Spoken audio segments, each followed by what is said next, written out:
નમસ્કાર મિત્રો. હવે જે પણ મિત્રો પોલીસ ભરતીની રાહ જોઈ રહ્યા હતા એમના માટે ખુશીના સમાચાર આવી ગયા છે અને તમને ખબર છે કે હવે 12,733 જગ્યા પર પોલીસની ભરતી થવાની છે અને પીએસઆઈની અલગ બરાબર 858. તો આ ટોટલ થઈને ખાસી ભરતી મોટી આવી છે બરાબર. હવે ઘણા બધા મિત્રો એવું માને છે કે આ માહિતી ઓફિશિયલ છે કે નથી બરાબર છે, કારણ કે વેબસાઇટ પર તો બતાવતા નહીં, કારણ કે જૂની અને નવી બંને વેબસાઇટમાં ચેક કરીએ ને તો કશું બતાવતા નહીં બરાબર.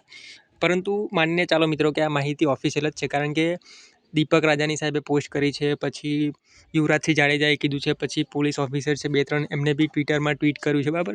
એટલે એ લોકો વેરીફાઈ કરે ને પછી જ એ લોકો એમના ટ્વિટર હેન્ડલ પર મૂકતા હોય બરાબર છે. એટલે માનીને ચાલો કે ભલે અત્યારે વેબસાઇટ પર બતાવતું નથી, પણ આ માહિતી છે ને એ ઓફિશિયલ જ છે એવું માનીને ચાલો બરાબર. હવે આપણે ભરતી વિશે તો તમને બધે જોવા મળતું હશે બરાબર છે, કારણ કે બધા ગ્રુપવાળા એકેડમીવાળાને બધા જ મતલબમાં લઈને મંડી પડ્યા છે કે ભાઈ આટલી ભરતી નામને તેમ બરાબર છે.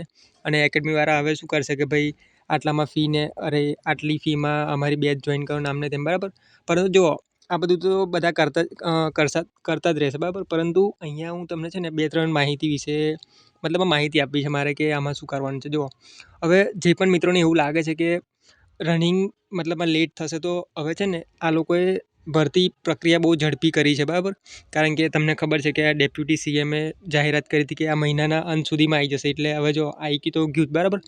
હવે માનીને ચાલો કે જાન્યુઆરી અને ફેબ્રુઆરીમાં જાન્યુઆરીના જે પાછલા 10 દિવસમાં અને ફેબ્રુઆરીના સ્ટાર્ટિંગમાં છે ને પૂરેપૂરી સંભાવના છે કે રનિંગ લઈ લે બરાબર આ લોકો. કારણ કે 20 દિવસ ફોર્મ ભરવા માટેનો ટાઈમ આપે, તો એ લોકો બીજા 20 દિવસ ચાલો ને માનો કે ગ્રાઉન્ડનું મેનેજમેન્ટ કરે બરાબર છે, કે ભાઈ આટલા વિદ્યાર્થીઓને આમને તેમ બરાબર છે. અને તો બી એ લોકો છે ને જાન્યુઆરીના એન્ડિંગ સુધીમાં તો ચાલુ કરવાની પૂરેપૂરી સંભાવના છે બરાબર. કારણ કે ગઈ વખત બી તમને ખબર છે કે જાન્યુઆરીમાં જ લીધું હતું બરાબર છે. એટલે બહુ તો 50 કે 55 દિવસ જેટલું થાય, માનીને ચાલીએ તો 60 દિવસ જેવું થાય. એટલે 2 મહિનામાં ગ્રાઉન્ડ પૂરું થઈ જાય બરાબર છે. તો માનીને જ ચાલજો કે છે ને તમારી પાસે બહુ હવે કેટલા ખબર છે, 2 મહિના જેવો સમય છે બરાબર રનિંગ માટે. તો એટલે રનિંગ અત્યારથી જ ચાલુ કરી દેતો. અને જે પણ મિત્રોને ટાઈમિંગ વધારે થતો હોય રનિંગમાં, એ મિત્રો ખાસ રનિંગ પર ફોકસ કરજો, કારણ કે ખબર છે કે રનિંગમાં પાસ નહીં થવાય તો પરીક્ષા જ આપવા નહીં મળે બરાબર. પછી બીજી વસ્તુ કે હવે જે સિલેબસ છે બરાબર છે, જૂની પરીક્ષાનો હતો અને હવે જે અત્યારે નવી પરીક્ષા ભરતી આવી છે, તો એમાં સિલેબસમાં કોઈ ફેરફાર થશે કે નહીં થાય. તો જો ઓફિશિયલ માહિતી કશું આવી નહીં બરાબર છે, પરંતુ અમને કીધું છે કે 2-3 દિવસની અંદર, એટલે કે 3 તારીખથી ફોર્મ ભરવાના ચાલુ થશે. એટલે આ જે કીધું છે ને એના પરથી તો એવું જ સાબિત થાય કે આ લોકો જો આરઆરમાં બદલાવ કરવાનો હોત ને તો થોડોક ટાઈમ લોત બરાબર છે. હવે આ લોકોએ કીધું છે કે 3 તારીખથી ચાલુ થશે, એટલે બહુ શોર્ટ ટાઈમમાં લોકોએ બહુ ઝડપી કામ કર્યું છે. એટલે મને લાગતું નહીં કે સિલેબસમાં કોઈ બી સુધારો થાય બરાબર છે, કે પછી જે ફિઝિકલ છે એની અંદર બી કોઈ સુધારો થાય એવું કશું અત્યારે હાલ તો લાગતું નહીં બરાબર. એટલે માનીને ચાલો કે આપણે જે જૂનો સિલેબસ હતો ને, પેલું 80 માર્ક્સનું મેથ્સ, 60 માર્ક્સનું મેથ્સ રીઝનિંગ અને 20 માર્ક્સનું ગુજરાતી, એમ કરીને પાર્ટ એમાં 80 અને 120નું પાર્ટ બી બરાબર. અને બંનેમાં 40-40% વાળો નિયમની બી વાત કરી લઉં કે ઘણા બધા મિત્રોને એવું લાગતું હશે કે જે જૂનો સિલેબસ હતો એમાં બંને પાર્ટમાં 40-40% લાવવાના હતા. તો આમાં આ ભરતીમાં બી એવું રાખશે જ મિત્રો, કારણ કે હજુ ઓફિશિયલ આવ્યું નહીં. પણ માનીને ચાલો કે આ લોકોએ કશું બદલાવ નહીં કર્યું, તો એ જૂના નિયમો ફોલો કરશે બરાબર. એટલે અત્યારથી તમે, અને ખાસ કરીને જે મિત્રોને મેથ્સ રિઝનિંગમાં પ્રોબ્લેમ થાય છે ને, એ મિત્રો ખાસ મેથ્સ રિઝનિંગમાં ફોકસ કરજો. કારણ કે આ જે ગઈ ભરતી હતી ને એમાંથી ઘણા બધા મિત્રો છે ને પાર્ટ એમાં, એટલે કે મેથ્સ રિઝનિંગમાં જ ફેલ થયા છે. એટલે જેને પણ મેથ્સ કાચું છે ને એ અત્યારથી જ મેથ્સ રિઝનિંગ પર ફોકસ કરજો. પછી બીજી વસ્તુ કે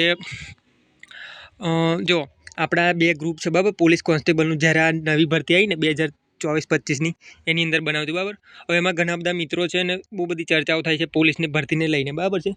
જો એમાં બી બધી અહીંયા જાહેરાતની વાત કરી છે. એટલે જે પણ નવા મિત્રોને જોડાવવું હોય એ જોડાઈ જજો બરાબર. આ ગ્રુપની લિંક હું આ વિડીયોની નીચે મૂકીશ.